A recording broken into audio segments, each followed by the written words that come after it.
Sir സാറിൻ്റെ ഒരു dream പ്രോജക്റ്റാണെന്ന് തോന്നുന്നു. ലെറ്റ്സ് ബിൽഡ് വൊക്കാബുലറി എന്ന പുസ്തക പ്രകാശനം വളരെ പ്രൗഢഗംഭീരമായ ചടങ്ങ് നടത്തുകയുണ്ടായി. എന്ത് തോന്നുന്നു?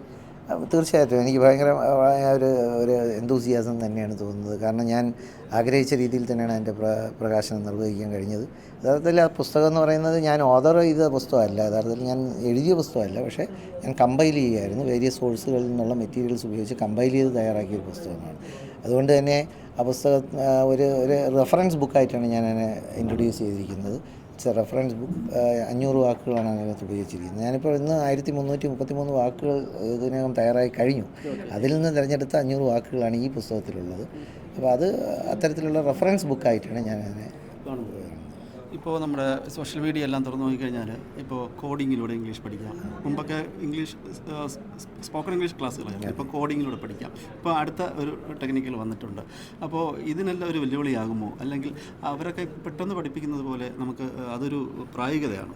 അല്ല, ഇത് ഒരിക്കലും ഞാനൊരു കാര്യം പറയാം. ആദ്യം നമ്മൾ ഏത് വിഷയം, എനിക്കിപ്പോൾ കന്നഡ സംസാരിക്കാൻ എനിക്കറിയില്ല. അറിയാമോ? താങ്കൾക്ക് അറിയാമോ എന്ന് എനിക്കറിയില്ല. എനിക്കറിയില്ല, കാരണം എനിക്ക് കന്നഡയിലെ വാക്കുകൾ അറിഞ്ഞില്ല. നമുക്ക് ഏത് ഭാഷ സംസാരിക്കണമെങ്കിൽ ആ ഭാഷയിലെ വാക്കുകൾ വേണം. അപ്പോൾ ബേസിക് വാക്കില്ലാതെ എന്ത് കോഡ് ചെയ്തിട്ടും കാര്യമില്ല.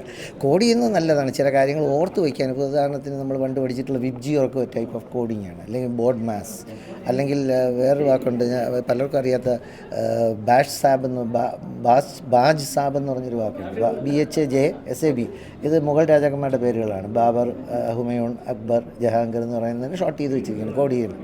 അപ്പോൾ ഇത്തരത്തിൽ പഠിക്കാമെന്നല്ലാതെ ഒരു വാക്ക് നമ്മുടെ പദസമ്പത്ത് നമ്മുടെ ഇല്ലെങ്കിലും, if we don't have the language or words in the language we cannot speak that language. അതുകൊണ്ട് ഭാഷ സംസാരിക്കണമെന്ന് ആഗ്രഹം ഉണ്ടെങ്കിൽ നമുക്ക് ഭാഷയിലെ വാക്കുകൾ നമുക്ക് നിർബന്ധമാണ്. വെക്കാബുലറി വേണം. അതാണ് ബേസ് ഇതിൻ്റെ. ഈ ഒരു ബുക്ക് എഴുതി പ്രകാശനം എന്ന് പറയുന്നത് നിസ്സാര കാര്യമല്ല. ഏത് ബുക്ക് തന്നെയായാലും അതിനുള്ള എടുത്ത എഫർട്ട് എത്രത്തോളമാണ്? ഞാനത് പറഞ്ഞ 2020 സെപ്റ്റംബർ 5 ആരംഭിച്ചതാണ്. അതാണ് പറഞ്ഞാൽ ഇന്ന് 1331 ദിവസം എന്ന് പറയുന്നത്. അതിൽ ആരും ഇവിടെ പ്രസംഗിച്ചപ്പോൾ പറഞ്ഞ പോലെയാണ്, മകളുടെ കല്യാണമായാലും അല്ലെങ്കിൽ നാഷണൽ അവാർഡ് വാങ്ങിക്കാൻ പോകുമ്പോഴും ഇത് നിർത്തിയില്ല. കാരണം ആ ദിവസങ്ങളിൽ പോലും പ്രസിദ്ധീകരിച്ചിരുന്നു. കാരണം എൻ്റെ വായനക്കാരെ അറിയുന്നില്ല എൻ്റെ മകളുടെ കല്യാണമാണെന്ന്. എല്ലാവർക്കും അറിഞ്ഞൂടാ, കാരണം എല്ലാവരെയും വിളിക്കാൻ പറ്റില്ലല്ലോ. അതുപോലെ തന്നെയാണ് നാഷണൽ അവാർഡ് വാങ്ങിക്കാൻ പോകുമ്പോഴും ചിലപ്പോൾ എല്ലാവരും അറിഞ്ഞിട്ടുണ്ടാവില്ല. അപ്പോൾ അവർ ദിവസം കാത്തിരിക്കുന്ന സാധനം അവർക്ക് കൊടുക്കുക എന്നുള്ള ഒരു ഉദ്ദേശത്തോടു കൂടിയായിരുന്നു ഞാൻ ഡെയിലി ഇത് കൊടുത്തിരുന്നത്. അത് കൃത്യമായി ഇപ്പോഴും കൊടുത്തുകൊണ്ടിരിക്കുകയാണ്. ഇതുവരെ ഞാൻ നിർത്തിയിട്ടില്ല. അത് വളരെ ഭംഗിയായി നടക്കുന്നുണ്ട്. എല്ലാവർക്കും അത് താല്പര്യമുണ്ട്. വായനക്കാർ ഇഷ്ടം പോലെ ഉണ്ടെന്നാണ് മനസ്സിലാക്കാൻ കഴിയുന്നത്. നമ്മുടെ മനുഷ്യൻ്റെ ഒരു അവസ്ഥ എന്ന് പറഞ്ഞാൽ നമുക്കിപ്പോഴൊരു ഒരു അത്യാഗ്രഹമുണ്ട്. സാറിപ്പോൾ ഒരു ഡ്രീം ചെയ്താലും ഇനി അടുത്തൊരു ഡ്രീം കാണും. അങ്ങനെ ഒരു ഡ്രീം എന്താണ്? അല്ല, തീർച്ചയായിട്ടും ഞാൻ പറഞ്ഞാൽ ഇതിനകത്ത് 500 വാക്കുകളാണ് ഇതിനകത്ത് ഉപയോഗിച്ചത്. സ്വാഭാവികമായ 500 വാക്കുകളുടെ ഒരു പുസ്തകം അധികം താമസിക്കാതെ ചെയ്യാം. അതുപോലെ തന്നെ ഇവിടെ IAS ഇപ്പോൾ കിട്ടിയ ഫാബി പറഞ്ഞ പോലെ എനിക്ക് തോന്നുന്നു ഒരു ഇഡിയംസിൻ്റെയൊക്കെ ബുക്കൊക്കെ, അതൊക്കെ ഈ IASകാരെ സംബന്ധിച്ച് IASന് പ്രിപ്പയർ ചെയ്യുന്ന കുട്ടികൾക്ക് വളരെ പ്രയോജനപ്പെടുന്നുണ്ടെന്ന് പറയുന്നു. അത്തരത്തിലുള്ള എന്തെങ്കിലുമൊക്കെ ചെയ്താൽ കൊള്ളാമെന്നൊരു ആഗ്രഹമുണ്ട്. എന്തായാലും റിട്ടയർ ആയതുകൊണ്ട് വെറുതെ ഇരിക്കാൻ ഉദ്ദേശിക്കുന്നില്ല. എന്തെങ്കിലുമൊക്കെ ഇതുപോലെ ചെയ്തുകൊണ്ടിരിക്കണം എന്നാഗ്രഹിക്കുകയാണ്. പ്രേക്ഷകരോടെന്നാണ് പറയാനുള്ളത് ബുക്കിനെക്കുറിച്ച്? തീർച്ചയായിട്ടും എല്ലാവരും അത് വായിക്കണം. കാരണം നിങ്ങൾക്ക് vocabulary enrichment is a must in this world.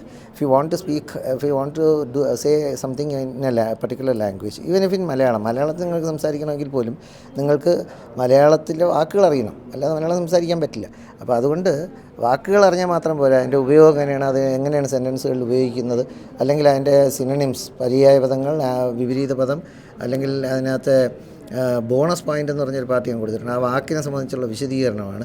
Fun with the word എന്ന് കൊടുത്തിട്ടുണ്ട്. ആ വാക്കിൻ്റെ പ്രധാനമായിട്ട് അത് വാക്കിൻ്റെ എറ്റിമോളജിയാണ്. എറ്റിമോളജി എന്ന് പറഞ്ഞാൽ ഉത്ഭവമാണ്. അതോടൊപ്പം തന്നെ തോട്ട് ഫോർ ദ ഡേയും കൊടുത്തിട്ടുണ്ട്. അത്തരം കാര്യങ്ങളെല്ലാം ഈ പുസ്തകത്തിൽ ഉൾപ്പെടുത്തിയിട്ടുണ്ട്. അത് നിങ്ങളുടെ പദസമ്പത്ത് വർദ്ധിപ്പിക്കുന്നതിനും ഭാഷാ പരിജ്ഞാനം വർദ്ധിപ്പിക്കുന്നതിനും സഹായിക്കും എന്നുള്ളതാണ് എനിക്ക് പറയാനുള്ളത്. Thank you sir. Thank you.